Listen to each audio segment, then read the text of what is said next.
The following is a News 7 Black History Special, Black Slaves, Red Masters. Hello everyone, I'm Sam Ford.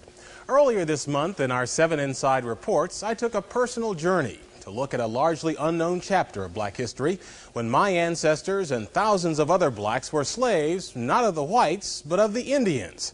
Well, a lot of people responded who'd missed some of the segments and who wanted to know more about the subject. So today you'll see it all and more, and get your pencils. At the end we'll have not a test, but an address and phone number where you can get more information.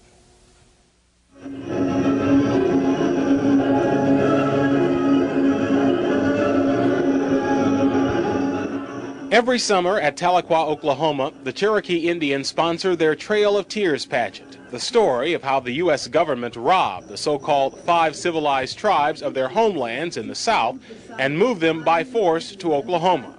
They don't tell about the thousands of blacks the tribes brought with them, their slaves. My mammy and pappy belonged to a part Cherokee named W.P. Thompson when I was born. The woman reading is my sister, Elaine Ford Staton, but the words are those of our great-grandmother, Phyllis Thompson Pettit, whose Georgia-born parents were brought by the Cherokees over the trail. Johnson Thompson was Phyllis's brother. Before that, Pappy had been owned by 3 different masters. One was the rich Joe Van, who lived down at Weber's Fall, and another was Chief Lowry of the Cherokees. My cousin, Maurice Shepard, reading the words of his great-grandfather. The interviews were conducted 52 years ago here at Fort Gibson, Oklahoma, when both my great-grandmother, Phyllis Pettit, and her brother, Johnson Thompson, were in their 80s, part of a federal writers project. Now, both of them are buried in this cemetery. But after I read their words, I was set on a mission to find out how my family became slaves of the Indians. I learned that beginning with the administration of George Washington, it was the policy of the U.S. government to civilize the Indians by teaching them modern farming techniques. To adopt agricultural practices that patterned after the whites, and one of those in the South was slave trade. I don't ever talk about it very much because I think it's a very shameful part of Cherokee history, and so I've purposely avoided involving myself in that whole issue. While the current chief may be ashamed, at the Cherokee Museum today are slave bills of sale, including one for 3 slaves bought in 1841 by then Principal Chief John Ross. The chief and his brother Lewis were among the biggest slaveholders in the tribe. Indeed, many of my mother, Kathleen's ancestors, the Rosses, were owned by the chief's family. They were Southerners. They adopted Southern institutions, Southern dress, Southern black slavery. But one characteristic they did not like was Southern greed for their land. By 1830, through wars and treaties, the 5 tribes had lost most of it. Then they were all ordered to move west to Oklahoma. 4 of the tribes left, but the Cherokees took their case to the U.S. Supreme Court and won. At least they won the lawsuit. Then the man on the $20 bill stepped in. And President Jackson essentially told the Supreme Court, you know, you've made your ruling in favor of the Cherokees, now, you know, try to enforce it.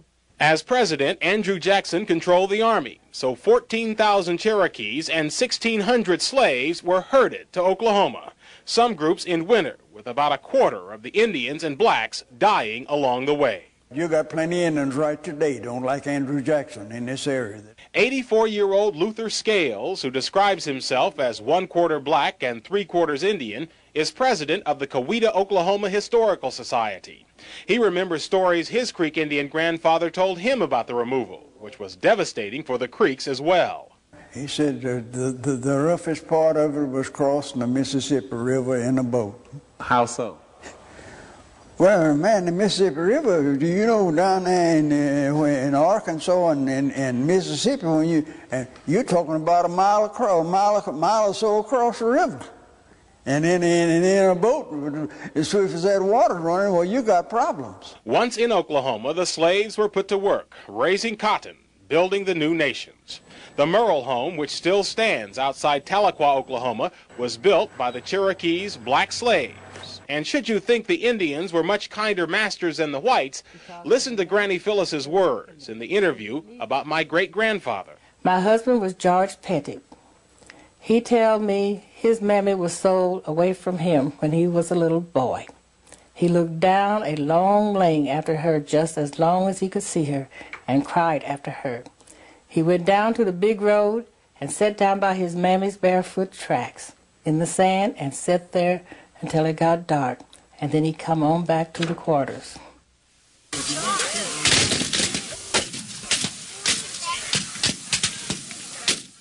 Oklahomans reenacting the Civil War Battle of Honey Springs. When it actually occurred, this was the Creek Nation in Indian Territory, slave territory, in which all of the 5 civilized tribes had signed treaties supporting the South. And the battle actually looked much like something out of the movie Glory, except it wasn't the 54th Massachusetts, but the 1st Kansas Colored Regiment that saved the day. Because of fear of attacks from nearby Kansas, many Indian slave owners fled south. I can just remember when Master John Harnish took us to Texas. We went in a covered wagon with oxen and camped out all along the way. My sister, Elaine Ford Staton, reading the words of our great-grandmother, Phyllis Pettit, a girl at the time of the war. In ex-slave interviews conducted by federal workers during the Depression, she told how her brother, Johnson Thompson, and her parents were sold from one Cherokee master to another and taken to Texas. And Pappy done the driving of the oxen. I was set in a wagon and listened to him pop his whip and holler. On the square of the old Cherokee capital in Tahlequah, Oklahoma, stands a monument to Cherokee Confederate war dead. But the war here was confusing. While Cherokee Chief John Ross was arrested by the Union Army and shipped to D.C., his mansion was burned to the ground by Cherokee Confederate General Stan Wadey, who just didn't like the chief. And while Creek Chief Samuel Chakotay fought for the South, Apathalea, another Creek chief, fought for the Union, his slaves at his side. In any event, when the war was over, the tribes who'd all signed Confederate treaties were in trouble. The United States government informed the 5 civilized tribes that all previous treaties are null and void. And the first thing to be accomplished is to sign a peace treaty. The new treaties meant the Indians lost more land. And since this wasn't legally considered the United States, Abraham Lincoln's Emancipation Proclamation had not covered Indian slaves. So the treaty said they had to be freed. One of the things the federal government required in those treaties was that these tribes adopt the blacks as equal members of the tribe, their former slaves. One day, old Master stayed after he ate breakfast, and when us Negroes come in to eat, he said, "After today, I ain't your master anymore. You all as free as I am." We just stand and look and don't know what to say about it.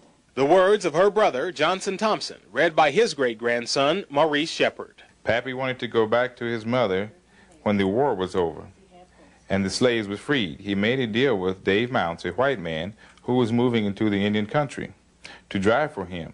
Granny Phyllis described a harrowing trip in which they had to fight off wolves with fire from their camp, a wagon journey over land and water that lasted 5 weeks.